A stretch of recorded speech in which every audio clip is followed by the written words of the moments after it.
technical session. To start with the technical session, may I request Dr. Deepak Prakash Bhatt to chair the first session. Dr. Deepak Prakash Bhatt is a founding chairperson of Nepal Center for Security Governance. He holds a PhD from the School of International Studies, Jawaharlal Nehru University, New Delhi. Currently, he is a member of Parliament, the House of Representatives, Nepal. He served as a member of Technical Committee and Secretariat of the Special Committee for Supervision, Integration and Rehabilitation of Nepal of Maoist Army Combatants from March 2009 to December 2012. He is a faculty at several universities of Nepal. The panelists are Dr. Jyoti Pathania, Senior Fellow Clause, Lieutenant General Rakesh Sharma, Distinguished Fellow Clause, Ms. Sumitra Karki, Program Coordinator, Niche, and Dr. Chandra Pandey, Assistant Professor, Kathmandu University. Each speaker will get maximum of 10 to 12 minutes. Sir, the floor is yours.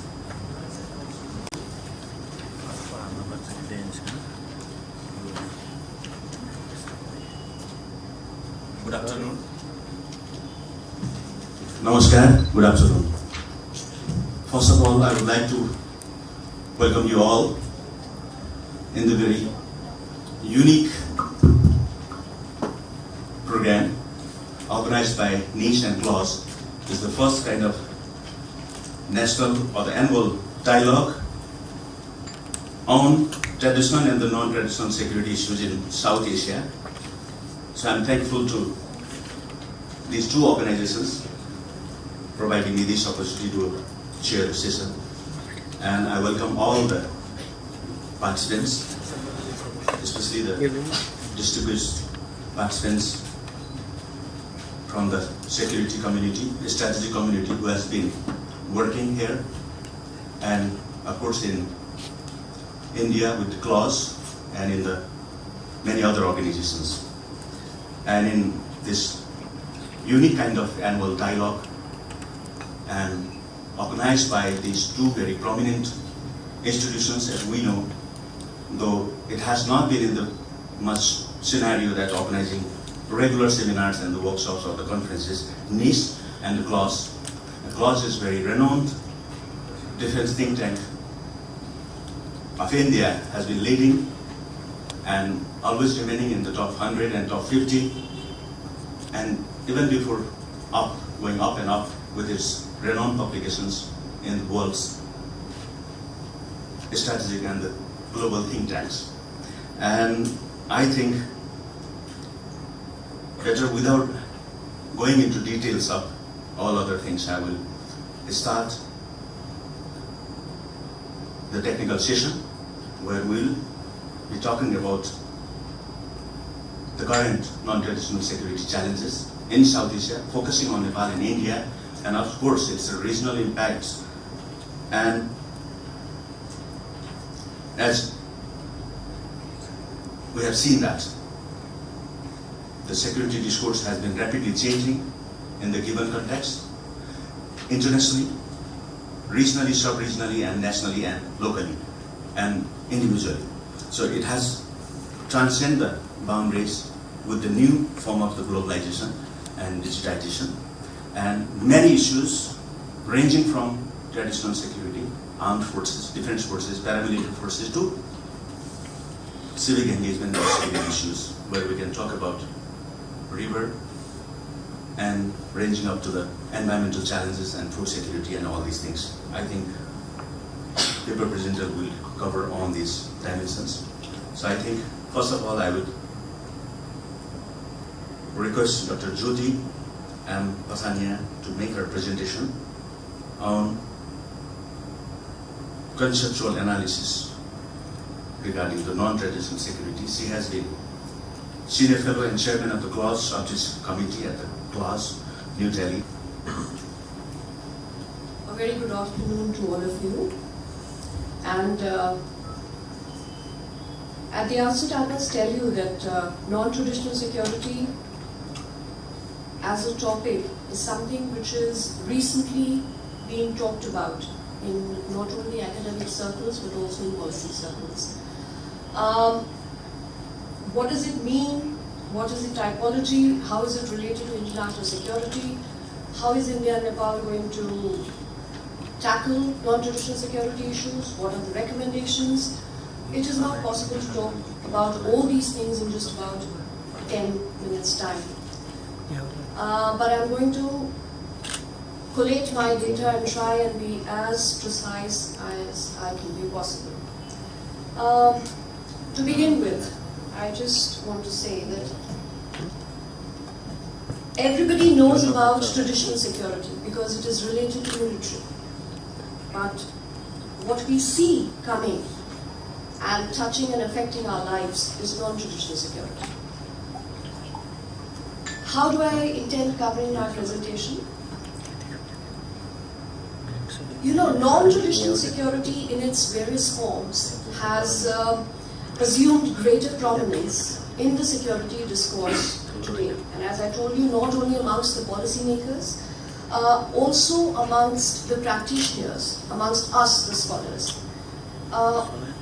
Primarily so because the agenda of security has broadened to include issues like water, energy, climate, cyber, and to top it all, what affects our region, terrorism.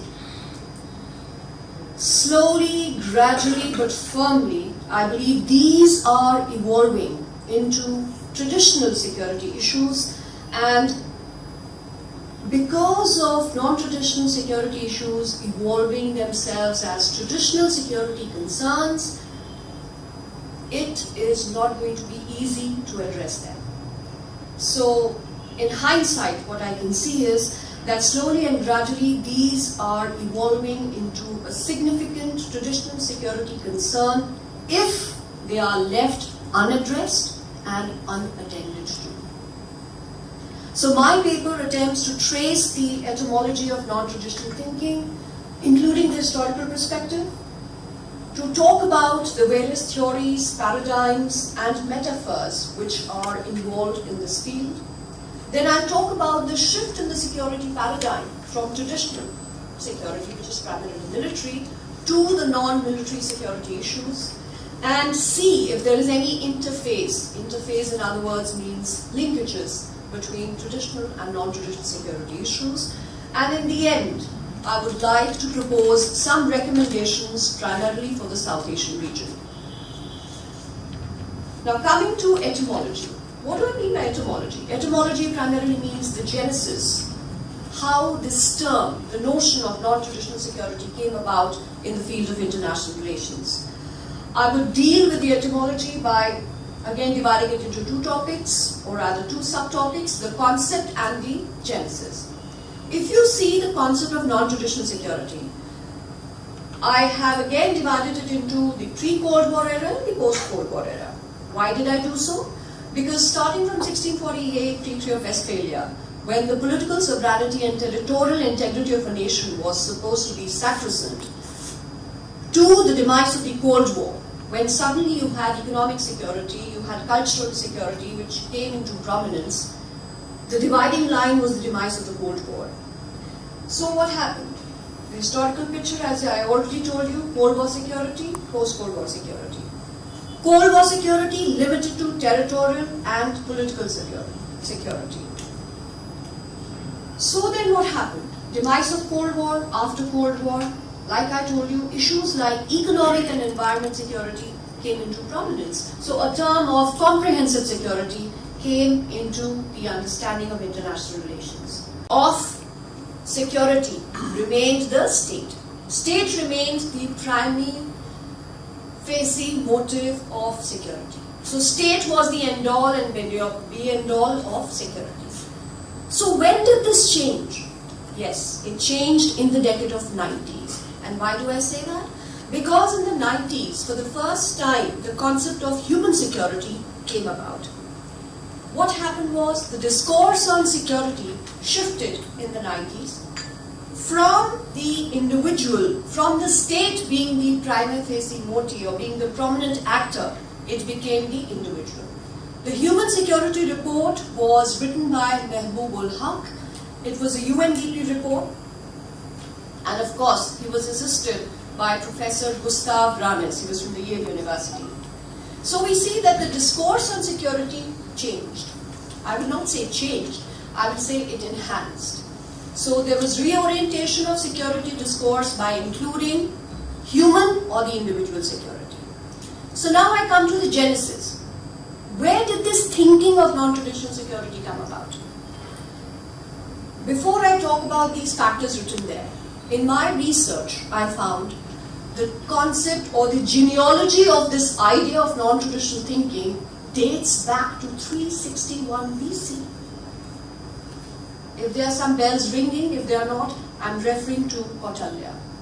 Kautilya's Arthashastra, it is a book on statecraft, where he says it is the individual welfare, the people's welfare, which is the keystone of the state policy. So he says, and I quote, in the happiness of his subjects lies the king's happiness, and whatever pleases the people shall be considered good.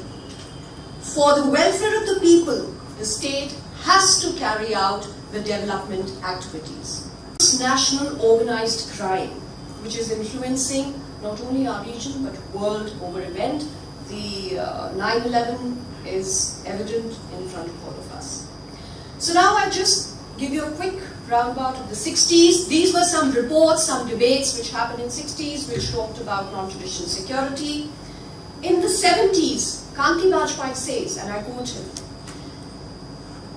reports, series of multinational independent commissions were composed during the 70s, and these were the forerunners for non-traditional security thinking. Which were these reports? Multinational World Order Model Project, Club of Rome Progdipty. These were the essays which were composed.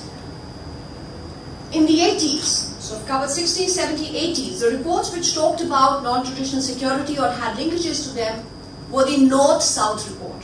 Now this report was written by Willy Brandt, and he for the first time showed the divide, the alarming divide between the North and the South. And I don't have to say what constitutes the North and South, we all understand that. Olaf Palme came out with a report on disarmament and security studies, which came out as Common Security Report. In fact, he came out with a very unique term. He said, caring security. You know, you care about the life, the dignity of the individual.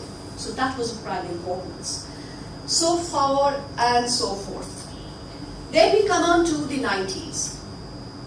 I did mention previously, and I'm again mentioning and reinstating now, two major reports in the 90s. The Stockholm Initiative on Global Security, which primarily talked about environment degradation. It talked about excessive population growth. It talked about lack of progress towards democracy. So that too was one of the ingredients of non-traditional security. But I'm mindful of the fact it was the UNDP report. Again, I'm mentioning the UNDP report, which for the first time came out with the word human security, and so the security came to be equated with the security of the individual, not the territory, not the state. So human security, and I quote him, says, will be achieved through development and not through arms or armaments. Major reports again. Dr. Jyoti, you have 3 minutes.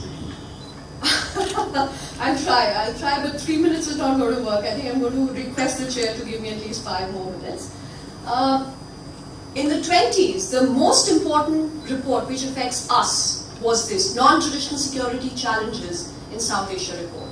It says there are 80 million South Asians, which constitute almost half of the region's population. They live in hotspot areas, which are geographical areas that will experience fewer crop yields, worsening health conditions, and declining productivity. So in net, he says, last 25 years, the natural disasters and environmental degradation have killed nearly 500,000 of people in the region. When we talk about security, whose security are we referring to? How will you identify the issue which comes up or rises to the level of security? Whose values are being threatened? Is it yours or mine, or is it the state? What means are available to counter those threats? Who is to provide for protection against those threats? who will pay for the cost of the protection of those threats. So the subject matter of non-traditional security is under-researched. It is at a nascent stage, I still feel. The conceptual technicalities and weak theoretical tools make it very difficult to have one-pronged approach. There are various peoples who've talked about pluralistic approach, but the only theory in international relations which correlates to non-traditional security is the liberal paradigm, which talks about individual security approach. The domain of traditional security is very well defined, but of non-traditional security, it is broad. It is not well defined. So, is there an interface or interlinkage between traditional and non-traditional? Yes. But again, the problem is what to include, what not to include. So the problem is of unmanageable concept. It is devoid of meaning. The coherent paradigm is difficult because, there are diverse issues. Environment, you need a whole set of discipline. You need a whole concept. You need whole analysis, conceptual tools to deal with environment. You can't just cover in non-traditional security and then it's difficult. You need separate security paradigms for them. Affects all of us. So why is non-traditional security important? Because it is beyond the capacity of the state to tackle them alone. And these are increasing interdependent issues. We need a collective action from the South Asian countries, especially for cross-border terrorism and water, environment, health and security. What are the strategies? There is a transnational solution for transnational problems. If you see the Himalayas, the glacial melt of the Himalayas is going to cause a water crisis in our South Asian region. It's time that we wake up. The youth bulge. What I'm hoping is that the youth of now, of today, perhaps they are not carrying the baggage of our ancestors' thought process. Why do I say that? Because, they were born at the partition time. Perhaps this generation, this youth, is more pragmatic, is more practical, is willing to work and cooperate in the region. It is our own man-made bottlenecks. It is the artificial bottlenecks, not the natural bottlenecks. And what are those? Political hurdles? What shall I say? Terrorism? Yes, of course. And we do need to take a firm stand on it, someday or the other. And I think it is the time now. We have to work on sub-regional or regional efforts to tackle issues like terrorism. Because it's not going to stop. It is only going to enhance. So, in the end, I would just say that a nation must look beyond conventional military security threats, address these known traditional security issues, in order to have a stable, comprehensive and holistic security. Thank you for your patient understanding. I hope that we will have a brief Q&A session at the end. And now, without delaying, I would request Lieutenant General Rakesh Sharma to make his presentation. He is a Ladakh region of J&K. He has MPhil from Madras University and PhD from the Meredith University. He is a regular contributor to the professional journals as also lectures in various institutions.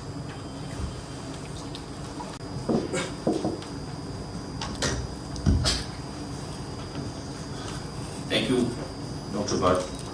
Thank you, Dr. Jaswal, for inviting us over and for this excellent beginning that we are making today. Chair, distinguished panelists, distinguished audience, good afternoon, ladies and gentlemen. My proud privilege to speak today in this inaugural session of NIES Clause interaction that begins from today, and I hope we make a history. It's a great beginning, and one wonders why it didn't happen earlier, but it's happened today, and I hope it will go from strength to strength. Dr. Pathani has already spoken, and the first speaker takes the thunder of everybody else's speech. So I won't make much time. And there are eminent speakers speaking subsequently on various issues, so I will not touch those issues. I will say only 2 to 3 issues which I think are relevant to us. Firstly, I personally feel that this word security has been much maligned and made difficult for understanding of practitioners. It is suited to the academic world to confuse the issue by including everything in the word security. it wasn't like this earlier. I don't agree with Mr. Chanakya, what Mr. Chanakya said whenever he said. Everything which is human development, it is development of a man. Human being is a human being.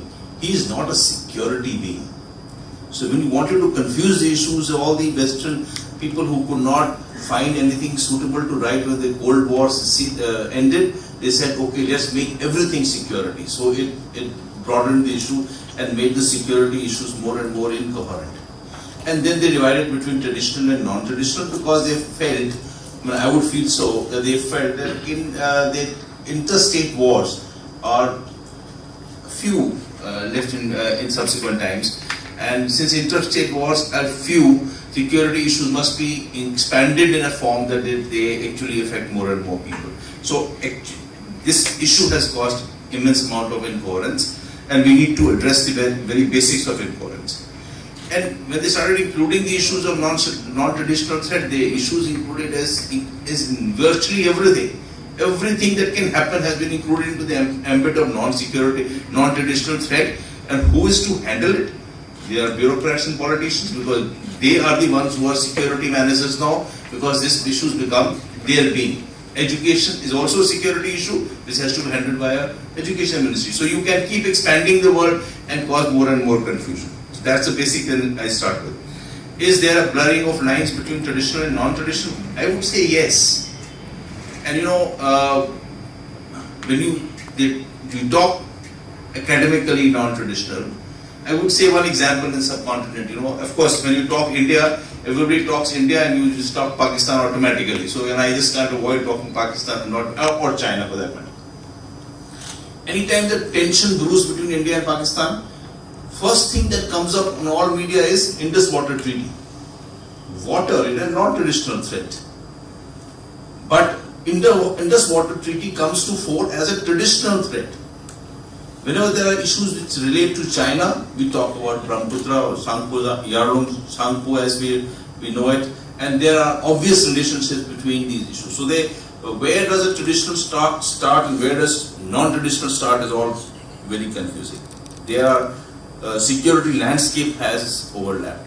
So there are developmental issues which are now termed as largely non-traditional threats. And it's become all-inclusive, from cyber to food, water, energy, climate change, transnational crime. Which police ought to do is also security threat, terrorism, disaster relief, economic performance, etc. Which I think matter tremendously now for all of us, you in Nepal. And believe me, I am as much at home in Nepal, and I could have given this talk in fluent Nepali, because I have spent 40 years in Gurkha, so I know this is my bread and butter. But of course, mine is Raipura and Limbukura, which many others who the valley people may not understand. So mine is a more rustic kind of Nepal. No, that age is telling now. Water. Lord Buddha. One of the first gentlemen who started bringing peace on water issue was Lord Buddha. There were two tribes, Sakya and Kaliya, who fought on water over river. He was related to both of them. One was his parental issues, and another was his cousins. And he tried to bring peace because the river was flowing between these two tribes, and he made a 5-member committee, Lord Buddha those days, and attempted to bring peace between two tribes who were fighting over water issues on a single tribe. So it's historical. Water is a problem here. But water is significant because of many other relationships. Some of you might fly over territories which have got paddy cultivation. Punjab, in India you fly over Punjab, or you fly over the Tarai regions of Nepal, and you see the whole fields are flooded with water. It looks flood, but actually it's not flood, it is paddy cultivation. It's a typology of paddy cultivation we do, which is so highly water intensive that it sucks in the immense amount of water in cultivating paddy. So there are interrelationship between water and food, and which is very important. And in case, as Madam said earlier, if the temperatures are rising by say 2 degrees in every decade, or 1.5 degrees every decade, then obviously there is a problem of melting of snows. Himalayas are known to be the third pole. You know, it is 10 countries touching Himalayas. It's one of the largest ranges here. If there is a problem of water scarcity going to come up in time, as has been spoken, then there is a problem of management of water. And water is a trans-boundary asset. It is not an individual nation's address. And there are opinions against those treaties because they say it is not beneficial to some people. It may be beneficial to some, it may not be beneficial to others. So water becomes a source of great constraint here. And that needs to be addressed tremendously. There is urgency here because there is rising population, there is increased urbanization, rampant poverty still there in our region, and there are issues about precipitation changes. Now there are regions here which, if you say historic, actually we don't have such historical data also, but the fact is some areas which you have a massive amount of rainfall earlier, and subsequently rainfall patterns have changed and rainfalls have moved elsewhere. You see, I commanded a corps in Ladakh, and in Ladakh is supposed to be a rain shadow region. No rainfall. There are no trees in Ladakh. And I'm giving an instance here. And you know, some wise person like me went and started planting trees there, and it started raining there. Now it started raining there because of the plantation of trees. There has been massive landslides in Ladakh. And you know, once Dalai Lama visited, he said, yeah, nature had said, don't plant trees here. You plant trees where you're supposed to plant trees. Don't plant trees in places where no trees are supposed to be planted. You have caused devastation in this area. So there has been a change into the rainfall patterns, which has made areas arid and made other areas with surfeit of rainfall. That causes immense amount of change into the patterns out here. And second issue which I wish to raise is migration. You would have heard about Syrian migrants and who have gone across to Germany, right up to Scandinavian countries, and causing immense amount of problems there. Because they go into ghettos, they are put into small areas. 3 minutes. 3 minutes, I'll take 2, sir. Yes. So the migration is one very significant issue. And there are positives of migration because when people shift across one country to another country, they send remittances back home, so the home people get more money to deal with. And then there are regions which are starved of people working. In India also we say people of this territory are not so hardworking, so you require labor from outside, so migrants come and help. But migration also cause major amount of problems in form of demographic changes. And that needs to be addressed. 15-20 years ago, there was a gentleman called Madhav Godbole who studied migrations in this region, and he said, water flows to regions which are lower in altitude. So you have to manage. Populations will move. Migrations will take place. They take place to areas where there is economic opportunities available. You can't deny this. Only thing to be managed is how to manage this migration. In regions as composite as India is, we need to manage migration and not to say deny migrations. It can't be stopped. And then migrations also take place because of problems that take place of ham-handed policies of government like Rohingyas. Now you see Rohingyas who have moved by millions. They have moved from Myanmar and came across to Bangladesh. They are in massive camps in Bangladesh. They came across to India, and from India they have moved into select pockets of India. India is a large country, but they have not gone all over. So there is management of movement of Rohingyas, which causes problems. So there is a need, and one way is to have a system of work permits or a system of biometric identification where people can move. Yes, you have your identification of your previous country, you have biometrics available, and so you can work into this country for a long time, maybe 2 years, 10 years, 20 years, but you are not a citizen of that country, so you don't get the privileges of voting, etc. So there is a management required on migrations. And the third and the last one that I wish to raise is aspiration. See, ours is in South Asia is an aspirational society. When we were kids, my mothers used to keep matkas at home, pani rakhne ke liye. Aajkal कोई मटका रख देना, मन पड़ देना मटका क्या हो? Everybody wants a fridge because he sees a fridge as a developmental issue. You know, and as we grow up, you know, there were no fans earlier in major hills. Now everybody wants an air conditioner. And he says, when the chap is driving a motorcycle, why can't I get a bike? The aspirations of our society is rising high. Everybody wants, his expectations are that I want it tomorrow. I don't want to save money for 20 years and then develop my house and build a house or make something else. We are an aspirational subcontinent where people are aspiring for better living. We are not. And which comes to the basics of socio-economic development. It cannot be denied for tomorrow because people won't accept it. And then there will be agitated policies. The agitation starts from this demand of the people to rise and get what he feels his neighbor has got and he hasn't got it. And he wants it today. He doesn't want to save money for tomorrow. That aspiration and that socio-economic weaknesses in various regions, or which is an imbalanced development between region A and region B, which causes immense amount of grief in the societies and causes immense of society. Thank you very much, Dr. Bhatt. Thank you very much, ladies and gentlemen. I'll take on questions as it comes. Thank you very much. Thank you for your think. As we skipped our inaugural part, and still we are waiting for our chief guest. So now I will request Sumitra Karki. She is a program coordinator at the Nepal Institute for International Cooperation and Engagement. She will be speaking on human trafficking in South Asia. She has been working as a research associate at NICE. She works on issues related to China and South Asia. She is a faculty of Modern Kanya Mathura College, Kathmandu. She holds master's degree in sociology and pursues master's in economics from Tilbury University.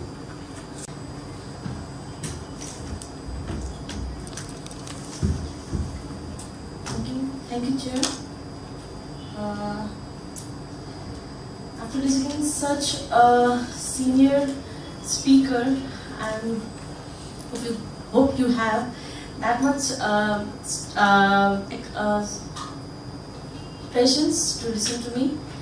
I directly entered into my topic, and my presentation topic is human trafficking in South Asia. Alliance of mountainous countries. It contains which what are is human almost trafficking, 56 in definition, number. misconceptions of human trafficking, which we have, and introduction, and how it works, in what form it works, and types of human trafficking, and how does it happen sometimes, causes of human trafficking, how to help to prevent it, and lastly, I am explaining about South Asian countries and human trafficking in a slide. So I start with what is human trafficking. According to United Nations, the requirements, transportation, transfer, harboring, or receipt of portion by improper means such as force, abduction, fraud, or coercion for an improper purpose, including forced labor or sexual exploitation, is known as human trafficking. We do have misconceptions regarding human trafficking.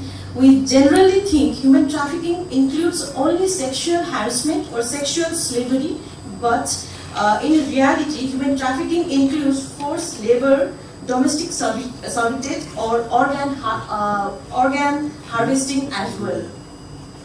We do have misconceptions about human trafficking that we think only it happens only transnationally. But human trafficking many times happen inside the nation. If the excuse me, I'm sorry for wasting your time.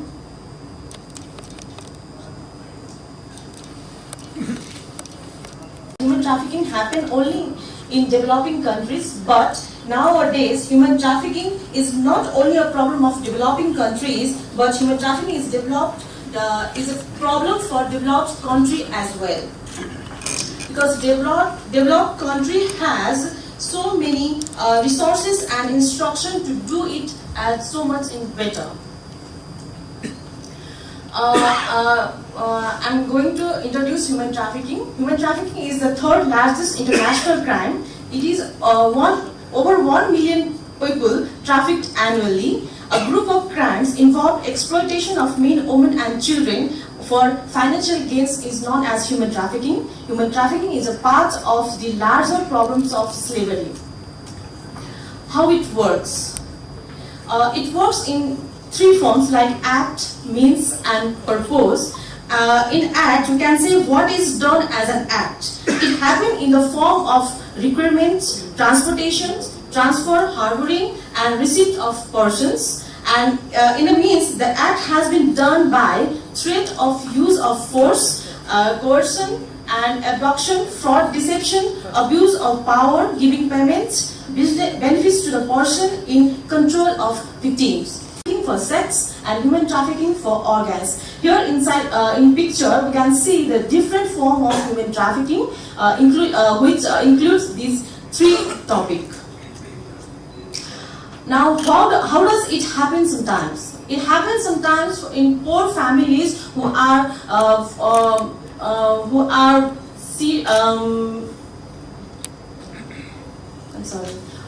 sell their children to gain some money and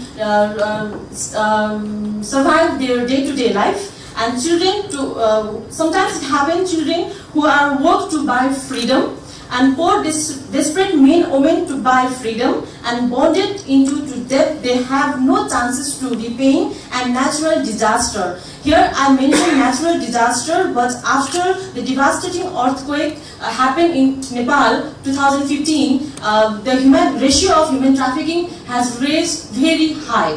Political instability, status of violence against women and children, low risk and high profit, gender discriminations, lack of education, lack of public awarenesses, and attraction of foreign employment. The last line is major in Nepal. All wants to go outside and gain lots of money. How to help prevent it? We can help so many organizations which are working in human trafficking to protect human trafficking, to slow down human trafficking. We can fundraising those organizations, or we can volunteer from ourselves. And advocacy is another way to prevent human trafficking. Help survivors. We can help survivors and give them a chance to live their life and help raise awarenesses. Now, India, the Middle East, especially Gulf countries, Asia and East Africa, including Kenya. The US government's 2015 Trafficking in Persons report has ranked Nepal as a Tier 2 country, which means that the government of Nepal does not fully meet the minimum standard of elimination of trafficking, although it is making significant efforts towards this end. We have several national laws, and it defines a crime of serious nature. A person indicted for human trafficking faces a 20-year jail sentence along with fine of up to 2 lakh. Similarly, a person involved in transporting a victim can face 10 to 15 years jail sentence and a fine from 50,000 to 1 lakh. There are several laws. Constitution on Nepal 2072, Article 29(3), Human Trafficking and Transportation Control Act 2064, Muluki N, Chapter on Trafficking. Now, this is a cross-border human trafficking is most common through Nepal and India border. But nowadays, the recent report has stated that Nepal Chinese traffickers are also active in Nepal. Bangladesh and human trafficking. Transport girls within Chittagong and Dhaka transnationally, Kathmandu and Kolkata to work as sex workers, labor, shop hands and fishermen, predators, foreigners and Chinese men. In Bangladesh, Rohingya refugees problem is major, and they are the main victims of human trafficking. Transit points for Nepali women subject. I'm talking on Sri Lanka and human trafficking. Transit point for Nepali women subjected to forced labor in Middle East. Boys more likely than girls to be exploited in commercial sex in coastal areas for child sex tourism. This figure shows investigation and suspects 3 minutes. of Sri Lanka. Now I'm enter into India and human trafficking, social inequality, regional gender performance imbalance and corruption are the leading causes of human trafficking in India. Bride trafficking, illegal sale of women, is in practice in rural northern states where the sex ratio is worse than national average, and bride trafficking has become a norm.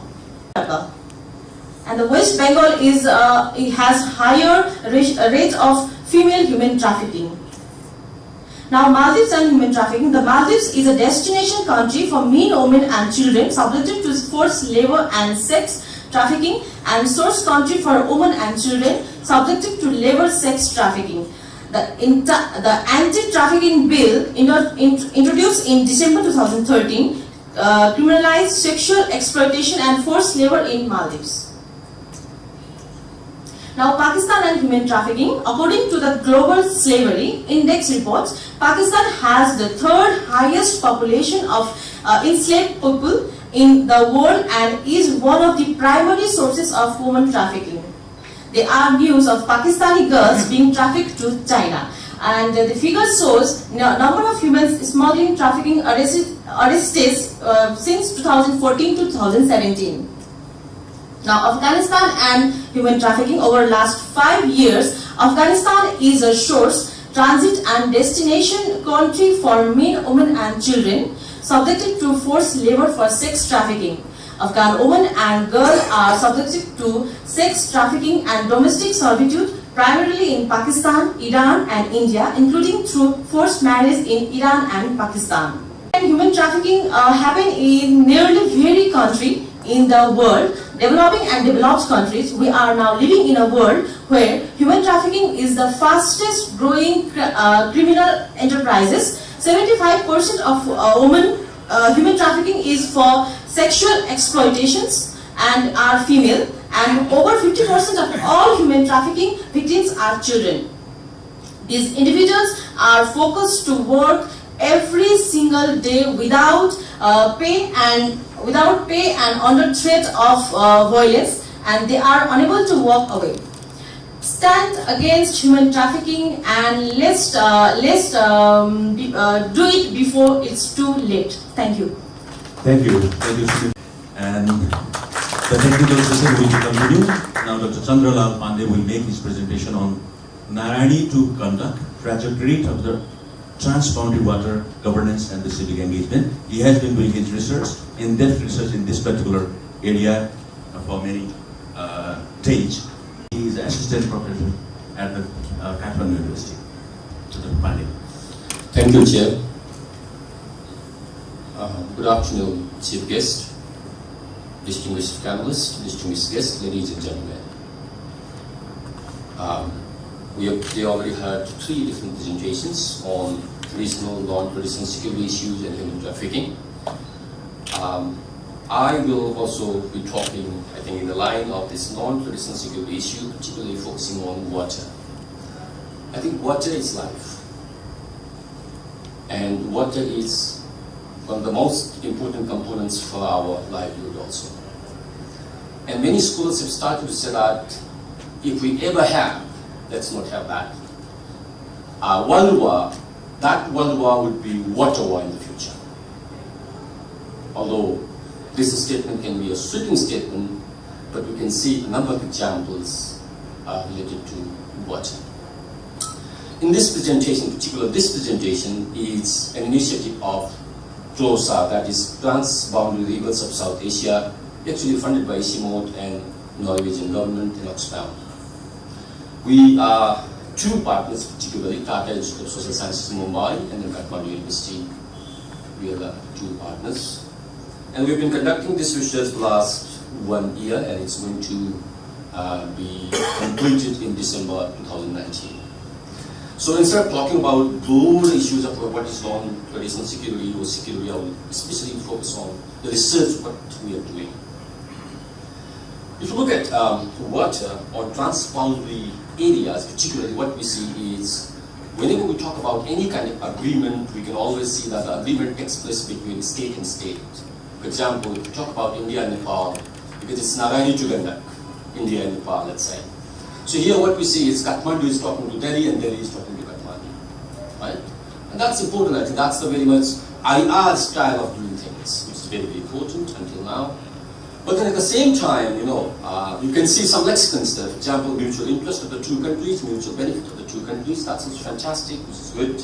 But if you look at all these agreements, what you see is these agreements have focused on irrigation and then power, right?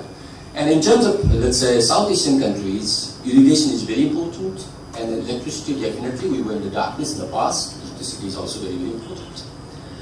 But then when we talk about this irrigation and power by building big dams at the time, we keep forgetting of this trans-boundary water governance. They forget about the impacts or effects these dams or these kinds of development activities take place in command areas and beyond, right? That is what we always found to be ignored. That's the one thing. And then even the role of civil society, the state and state, they talk. And sometimes it happens that the states or civil servants might have visited the field, they have some kind of understanding, but exactly those communities which live in those areas, their understanding might not be reflected in those kinds of agreements.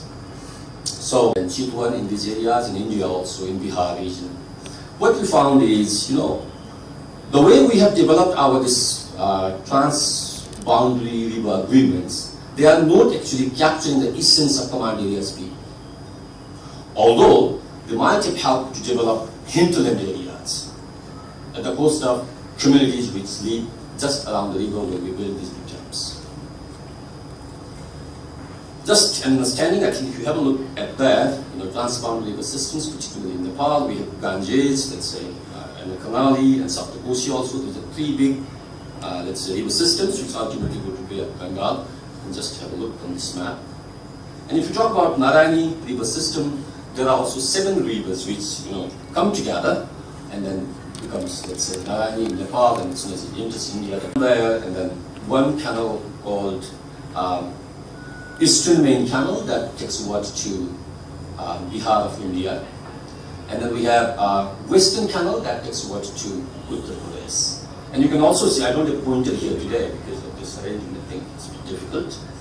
But then you can also see that there is one Nepal Gandak Western Canal also, Nepal Gandak Eastern Canal as well, right? To Nepali territory, which you don't see there actually. And the same case if you go to Inarua of India for a field visit, you see that the canal goes, this Don Canal goes, Don Canal goes there. But as soon as the time happens that water enters into Nepali territory, you don't even see water actually into Nepali territory also. But these are some, let's say, schematic pictures that you can see, and you can ask the presentation also to study it better later. Particularly for this project, we had 3 objectives. One is to explore trans-boundary civic engagement, how civil societies are engaged in these trans-boundary agreements. For river governance from within the historical, social, and cultural context of communities sharing the international borders. Number 2 objective was to identify barriers, challenges, limitations, and opportunities for trans-boundary civic engagement in river water governance. And then to evolve the gender inclusive, because we wanted to focus on gender issues also, because we believe that the role of women becomes very, very important in terms of water management, and we wanted to look in that sense as well. Our method, how we get 784 billion hectares compared to what is there in Nepal actually. The MEC also feeds into the Nepal Eastern Canal to provide 24.1 m3 second water to irrigate 37,000 hectares of land in Bara, Pasa, Rautar districts, but this also does not seem to be happening when you visit the point from where water enters into Nepal side. And generally, if you go to the power station which is located at the border of Nepal and India, in Nepal, let's say, Surajpur, then ideally when the agreement was signed at the time, it was supposed to be producing 15 megawatt of electricity. But when we went for the field visit, it was only producing 3.27 megawatt. So it's so sort of actual agreement and understanding. And then the effects, particularly, I'm trying to focus here, not everything, but what happens with the people who are in the command areas, who have some aspirations, as he said, or some kind of benefit also, living in the, in and around this riparian side of the river. One first, important thing that we need to understand here is flood risks. Every time when it's rainy season, there's a lot of flood because of Narayani River itself. And then in Nepal side, we have this western Gandak Canal that takes water to Uttar Pradesh. And it is actually border and separated, compartmented the land area of Nepal. So what happens when other rivers, other small rivers, what we call this seasonal rivers, when they occur in rainy season, at that time, this side gets flooded, and there's no any pathway to go water from this side to Narayani River. So, there's a lot of flood in those areas, and you can go any time of the year and you can see plenty of water there, inundation, right? Those things. Waterlogging is there, submergence of fertile lands. That is, those are some of the things that people of these command areas and Nepal areas suffer actually there. And then, there's sand deposition also, and river bed erosion in both sides, in Nepal side as well as in Indian side also. In India they call it katab, in Nepal they call it soil erosion, or what we call something like that. And this problem is because of too much of water and too little water. When people of these command areas, they need water, there is no water for them to use. In Nepal side, if you go, instead of using water from Narayani River, they are using water from groundwater. That's being used. The government of India, they are not, they are willing, they might not have enough time to do that. But then, Dr. Pandey, you have 3 minutes to finish. yes, but then, they don't get paid on timely land. So that's the one thing. When your land is gone, livelihood thing, your psychological tension, all these different kinds of things are there. And then, even the banks in Nepal side are not willing to give any money to these people who live there, because their property cannot be sold. And our let's say data suggests us that even people are not willing to give their daughter to get married in those areas. So those kinds of traumas, those kinds of pains are there. From outside, wow, agreement, transparent water agreement looks fantastic, but inside those kinds of pains and sufferings are there with the people at local level. These are some of the stories from the field. As I'm running out of time, I think it's not worth reading all those kinds of things, but you can read what exactly is happening with people. Exactly in the voice of people. And now we look from, because we want to look from the civic engagement lens and gender, what we find is state-centric agreement provides more space for community civic engagement. However, we have framed civic engagement from 4 different perspectives, both in India and Nepal. Project affected community, that's one. Another is cause of the river. Another one is river ecosystem. And another one is faulty development and disasters. So what we see is civic activism in Nepal is primarily from the frame of range of agreement. Women voices and participation appear in various local community struggle committees. There are active civic engagement movements in Nepal, where it's the cases of India after it. For example, if you talk about Narayani Gandak, they have Gandak Nadi Niyantran Sangharsha Samiti. They did strike 34 days, and there was 21 points agreement. Some of these agreements points have been fulfilled, but others are important. Now, if you really want to contribute, if you really want to change this kind of mindset and then try to understand the pain, suffering, trauma of these people in those areas, what potentially could be done is, in short here, move beyond capture the essence of command communities and hinterlands development. You can focus on both sides. Expand the lexicons from mutual interest and benefit to riparian rights, upstream rights, and equitable benefit sharing instead of mutual only. Improve transboundary institutional arrangements with space for community civic women engagement. Strengthen the roles of provinces and municipalities in change context. Here in Nepal, in India already they have province and then local government bodies as well. In dealing localized effects of transboundary working agreements. Integrate and mainstream DRR, for example, effective risk communication from Nepal to India, and early warning system etc. in CBDO's local, district and provincial development and transboundary levels. The need for immediate revision of the agreement, because most of the people they think, particularly in Nepal side, that agreement needs to be revisited.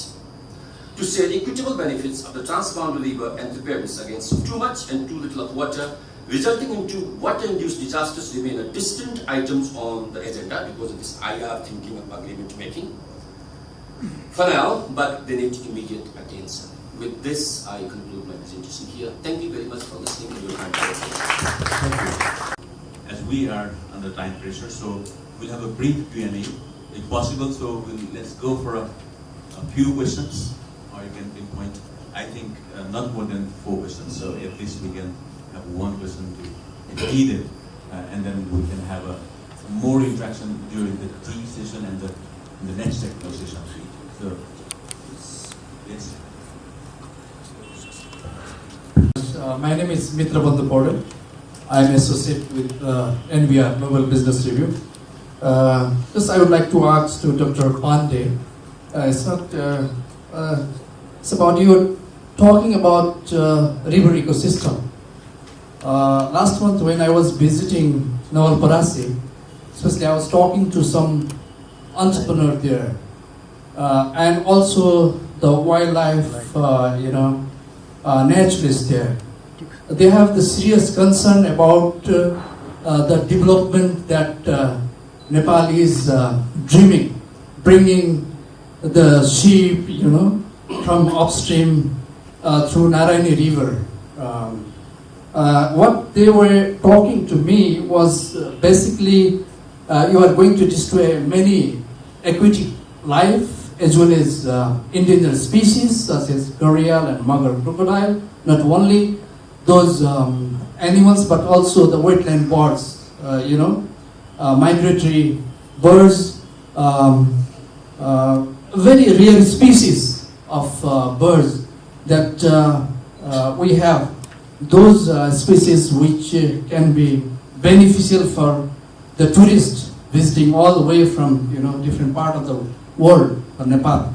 They simply come here for those wildlife, not for sheep and other things. So my question is, have your research touched upon this serious issue? Thank you. Thank you. My name is, I'm retired Major Himalaya Thapa. First of all, I would like to thank the panelists for the very comprehensive and interesting presentations. My question relates to the non-traditional security issues in South Asia. There are many non-traditional security issues in South Asia. But how are we going to tackle these issues, especially pertaining to terrorism, water, migration, and what you said, aspiration of the people. So, thank you very much. In short, I can say no, right? Because I've already said the objectives, and our objectives are on transboundary, challenges, civic engagement, and then gender. But then let me share a quick story what people said there actually. We talked to an old man who is 78 years old, right? Who lives there in command area. What he was saying to us was, at that time when this agreement took place in 1964, at that time this was all jungle and nobody thought that population would come here and leave. So government of Nepal did not bother about it at all. So they were fine, right? So I think this can tell about future development as well, right? Because if you don't consider what kind of impacts, ecosystem impacts or community impacts we will have in the future, and jump into sick thing, maybe we can have consequences in the future also, right? That's all. Thank you. Thank you.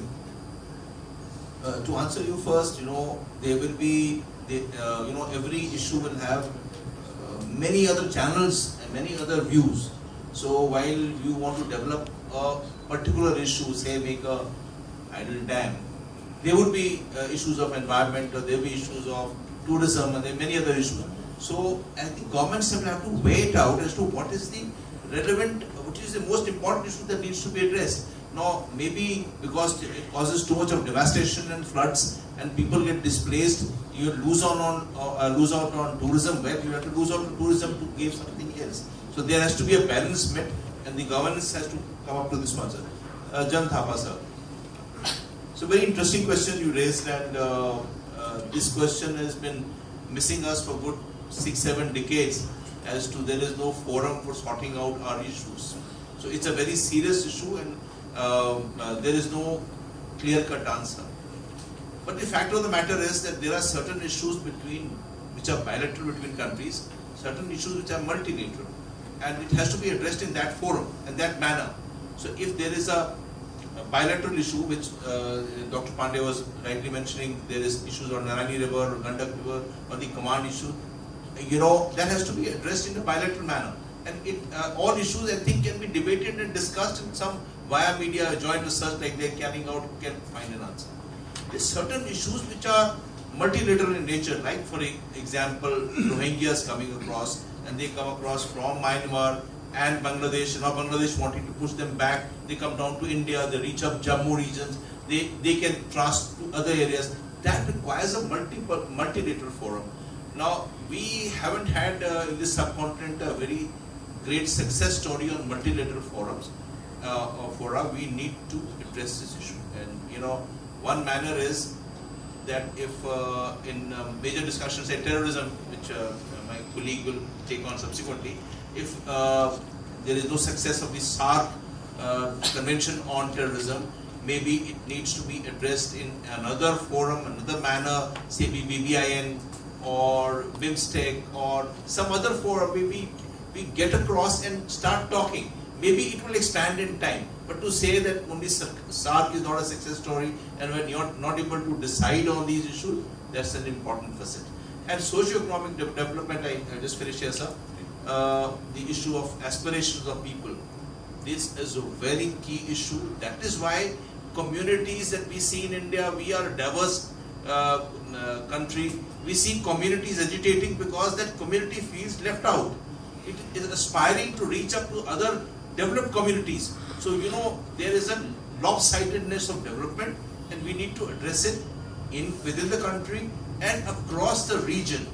There, I think much cooperation can be carried out, and much more advancements can be carried out in discussions among ourselves, and I think via media can be informed. My personal, of course, I don't represent the government. My personal recommendation is I think we need to strengthen BBIN for some time to talk multilaterally on multilateral issues. All panelists for your excellent presentations and active participation from the floor also. So all they have shared their experience and the research they have been doing for quite a long time. And I think with this technical session where we talk about the traditional security, which is transversing from a very range and creating some confusion and an overlapping and a kind of cross-cutting issues in many folds of the day-to-day life, from individual life to state or sub-region to a global level. So with this again, under the time pressure, you all have made your excellent presentations. I thank all the panelists, and